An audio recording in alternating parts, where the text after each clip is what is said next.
Terima kasih Crescensia, kita juga akan memantau bagaimana kondisi banjir di Kebonpala Jakarta Timur bersama dengan rekan kami Rindi Salsabila.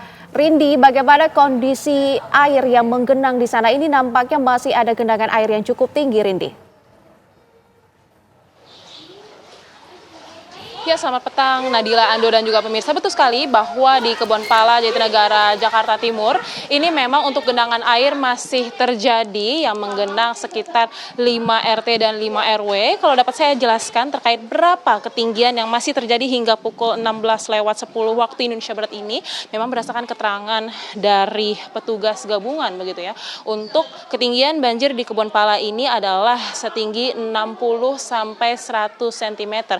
Jika dibandingkan dengan pagi tadi, memang untuk air yang menggenang 5 RT dan 2 RW ini sudah mulai surut, dan dapat kami sampaikan memang untuk penyebab dari banjir ini adalah intensitas hujan yang tinggi yang terjadi pada subuh tadi, yakni sekitar pukul 4 dini hari, dan juga luapan kali Ciliwung atau sungai Ciliwung, yang mana memang diketahui untuk Kebonpala ini merupakan salah satu wilayah yang paling sering terdampak banjir ketika terjadi hujan dengan intensitas tinggi dan juga meningkatnya debit air di hulu atau di Bogor begitu, sehingga memang untuk banjir ini disebabkan oleh kiriman air dari hulu begitu. Dan seperti yang tampak layar kaca Anda, Nadila, Ando, dan juga pemirsa, juru kamera kami Mulia sedang menunjukkan pada Anda, ini ada banyak sekali anak-anak yang masih tetap bertahan di lingkungan rumahnya, bahkan mereka pun masih berupaya begitu ya untuk menerjang banjir dengan ketinggian sekitar 60 cm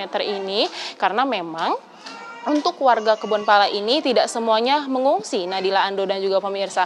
Bagi warga yang tinggal atau memiliki rumah dengan 2 tingkat, mereka memilih untuk tetap tinggal di rumahnya, yakni di tingkat 2, karena memang mereka mengaku sudah terbiasa dengan fenomena ini. Namun bagi warga yang tidak memiliki rumah dengan tingkat 2, mereka memilih untuk mengungsi begitu, yang mana untuk di Kebonpala ini ada 2 posko pengungsian yang disiapkan, yakni adalah di Sekolah Dasar Negeri Kampung Melayu 01 Pagi dan juga Masjid Ittihadul Ikhwan.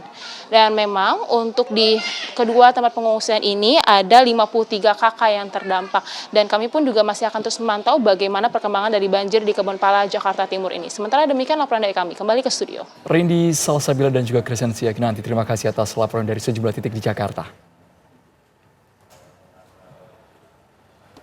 Pemirsa, Gubernur Jakarta Pramono Anung mulai melanjutkan kembali proyek normalisasi Sungai Ciliwung yang sempat terhenti pada tahun 2017. Pagi tadi Gubernur Jakarta Pramono Anung meninjau langsung pembebasan lahan untuk normalisasi Sungai Ciliwung di kawasan Jakarta Timur. Mudah-mudahan di RW 3 sampai dengan nomor 9. Normalisasi menjadi salah satu kunci utama pengendalian banjir di Jakarta dan ditargetkan mampu mengurangi hingga 40% potensi banjir. Pramono juga menyebut akan membebaskan lahan di sekitar bantaran Sungai Ciliwung dengan persuasif kepada warga. Proses pembebasan dilakukan secara langsung oleh pemerintah Provinsi Jakarta.